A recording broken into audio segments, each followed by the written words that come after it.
আসসালামু আলাইকুম। আজকে শুক্রবার, সবার জুম্মার নামাজের দাওয়াত। কে কোথায় থেকে দেখতেছেন? এটা অরিজিনাল গাছ, পাথরকুচি গাছ। এটা সাধারণ কোনো গাছ না, এটা একটা ডায়াবেটিক্সের ওষুধ। আর এটা জাপানি একটা পাথরকুচি, এটা আসলে দেশি না। এটার থেকে ডাইরেক্ট গাছ বের হয়ে আসে। আর দেশি পাথরকুচি যেটা, সেটা পাতা লাগাইলে গাছ হয়, আর এটা ডাইরেক্ট গাছ হয়ে পাতার থেকে বের হয়ে আসে। হ্যাঁ, এটা মেখে কোকোপিট দিয়ে, এরপরে আপনার এই যে ঘটি গরম যে দুধ চা খান আপনারা, সেই ঘটিতেই আমি আসলে এটা বসাইছি।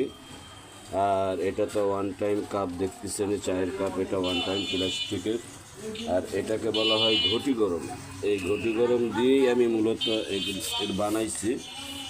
আপনাদেরকে কাছে কেমন লাগতেছে প্লিজ একটু কমেন্টে জানাবেন। যে যেখান থেকে দেখতেছেন, যারা ইউটিউবে দেখবেন অবশ্যই একটা চ্যানেলটাকে আমার সাবস্ক্রাইব দিয়ে রাখবেন, ভালো ভালো ভিডিও দেখবেন। আর যারা ফেসবুকে দেখবেন প্লিজ একটু শেয়ার, লাইক, কমেন্ট, ফলো দিয়ে আমার পাশে থাকবেন। দেখা হবে অন্য কোনো ভিডিওতে। আসসালামু আলাইকুম রহমতুল্লাহ। আবারও সবাইকে জুম্মার নামাজের দাওয়াত। আসসালামু আলাইকুম।